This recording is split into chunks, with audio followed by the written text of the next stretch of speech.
everybody, Burn Gutter here. We are here with another Top 5 on Netflix. Yay! Yay. Yay. Moving on to number 5. Glad to be here. 5! Number 5 is The Craft. But they came out like the mid-90s. I remember we were teenagers when this came out, but it's an alright movie, I guess. Nev Campbell. Yeah, she's fucking hot. A couple other hot chicks. Well, that Fairuza Balk was the main bad chick. I always liked her. Yeah, except for an American History X, she was kind of nasty. Yeah, but you did get to see her titty in that, though. I did get to see titties in that, and I was alright. That was alright with me. Yeah. I didn't like her attitude. But it's about this fucking chick that comes to this new school, and she's like a witch or something, and she meets up with these other fucking witches, and blah, blah, fucking blah. Blah, blah, blah. Not much else you could say about it. It's like she met up with some witches, and they did some witchcraft, and... Yeah, and then some of them turned out to be dicks, and yeah, some turned out to be dicks. Especially Faruka... What was her name? Fairuza Balk. Fairuza Balk. Yeah. Moving on to number 4. 4.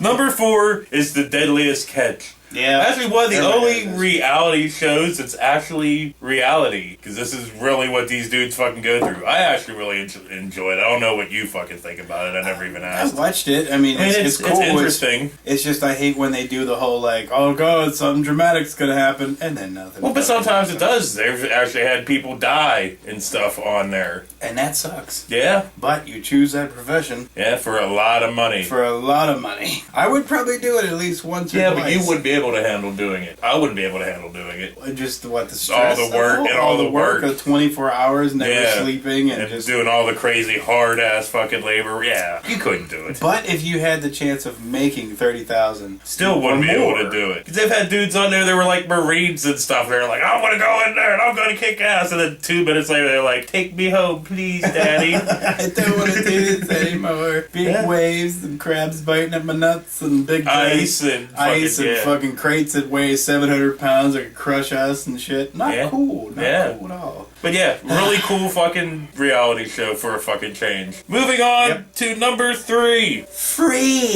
Number 3 is My Bloody Valentine. Not like the 2000 whatnot remake they did, like the original 1981. Oh yeah, you're movie. Taking it back nostalgia. You like that fucking 80s it's shit. good though. I mean, it's kind of campy, but it's good. It's like in this town, there's this dude. He kills all these people, and then from this point on, celebrating Valentine's Day is outlawed. So these rebellious teens, so it's like Footloose, but with Valentine's Day instead of dancing. Danzig?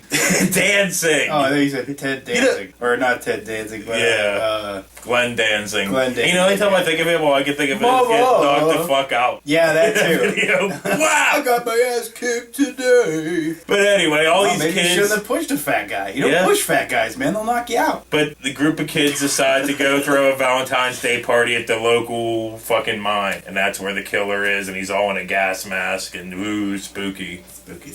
But it was a good fucking movie. I enjoyed it. Of course. It's campy and kind of crappy, but it's still fucking good and fun to watch. Moving on to number 2.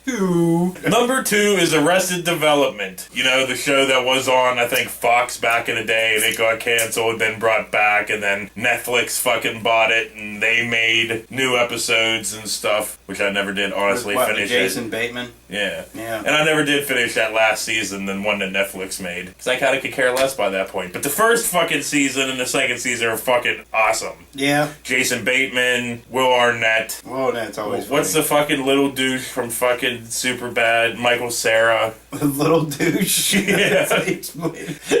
Now, what did Michael Cera ever do to you? I don't know, he's kind of douchey. And he kind of looks like Jesse Eisenberg. The only good movie that he was really in that I mean, Superbad was good. But, like, I really liked fucking Scott Pilgrim. I thought that was a good, completely underrated, good fucking movie. Yeah, speaking of like shows that have been canceled and just gone nowhere after a certain period, you know what still bothers me to this day is that the Spawn HBO animated series just stopped. You know, it got so far and then just stopped. It's like, God damn it, I wanted to finish that fucking... They should finish that But shit. Anyway, that's not what we're talking about. We're talking about There's a fuck ton of people out there who probably agree with me. It's fucking... Jason Bateman plays Michael. He's the son of this family that are all rich and in business, but the father's selling homes in Iraq, and the government fucking comes, and... It's like a documentary series, but it's not. You know, it's a mockumentary. It's like, you know, the film crew's following this family around, and Ron Howard narrates it. I do know that. Oh, yeah? It's pretty fucking funny. Brother brother, Clint, he could use the work. But yeah, it's pretty fucking funny, and Will Arnett's fucking awesome. Will Arnett's always awesome, especially in Let's Go to Prison. Anyway, Let's go to prison. Moving on to number one.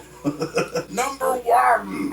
Number one is Cheech and Chong's Nice Dreams. Awesome. That's the one where they're selling the fucking weed out of the ice cream van. I wish they exist now. Well, they do exist now. Yeah. But I meant like just the two guys selling fucking weed out of their fucking ice cream truck. That'd be sweet, you know, because like it'd be a whole new reason to run out your house for the fucking bells going off and shit. You know what was funny? I was listening to, I think it was the Hollywood Babylon a while Maybe Colorado back. could do it, you know. But it was one of them. They were Kevin Smith was, and whoever he was talking to was talking about how they joking around how they should make a animated movie with Cheech. Oh, with all of them coming together and they go to rescue Harold and Kumar. Yeah, I heard that. Harold and Kumar. That'd be funny. That would be great. Yeah, because Ralph Garman and Kevin Smith. They have some good ones. They have to do a fucking animated movie if they're doing any kind of Cheech and Chong, because them in real life is just depressing. Yeah, it is. Fucking Chong's what, 80 years old? He's still going strong though. But he's fucking haggard. But and Cheech is haggard. They're all haggard, dude. Just do an animated movie. Stallone is haggard, and he's still doing action. And he's awful. He's not awful, okay? He's not awful. He looks awful. He looks awful, but he he's not awful. Because his head's all huge and his fucking goatee and fucking hair's all fucking fake ass black and... It's all HGH that he pumped into his awful. head. Yeah, well, who looks worse? Him or Mickey Rourke?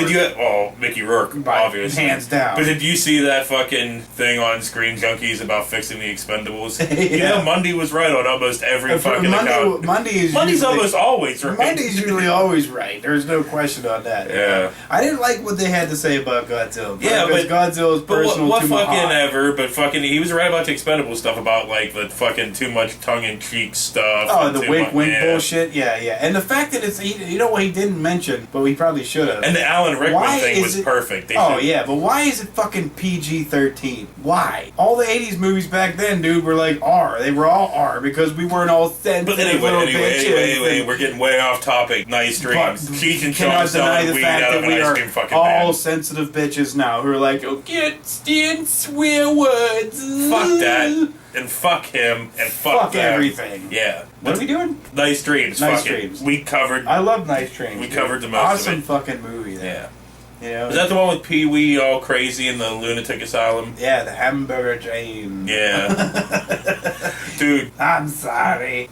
That was great. I'm so Anyway, sorry. let me end this and then I'm going to tell you fucking something. So, yeah, that was our top 5 for this week. Some pretty decent stuff on there. Some stuff. But that's the way it always seems to go anymore. You know what? I mean, if Netflix updates their shit and stops putting so many goddamn asylum films on, they do, because that's how they end up with some of this stuff. But anyway, for Bird and Gutter, we'll see you next week. Hey everybody, Bird and Gutter here, and we are here with another one of the... No, we're not. And I want to move this down. And we're here with one of the... Dude, on the fucking Babylon that came out on fucking Monday... Somebody emailed him and asked him to do the Liam Neeson speech from Taken, but in Pee Wee Herman's voice, dude. Me and Tristan are fucking dying this morning. Well, if we go for a ride, let me hear it. I want to hear it. Because I don't get to hear the new ones. One, either download a podcast program, or dude, you could play it off of their YouTube channels. They put them up the same day. What are you talking about? C-Smart? No, they don't. They're the same ones still been sitting there. Well, they used to put them up there every fucking day. The same ones have just been chilling. Well, dude, just fucking download a podcast program.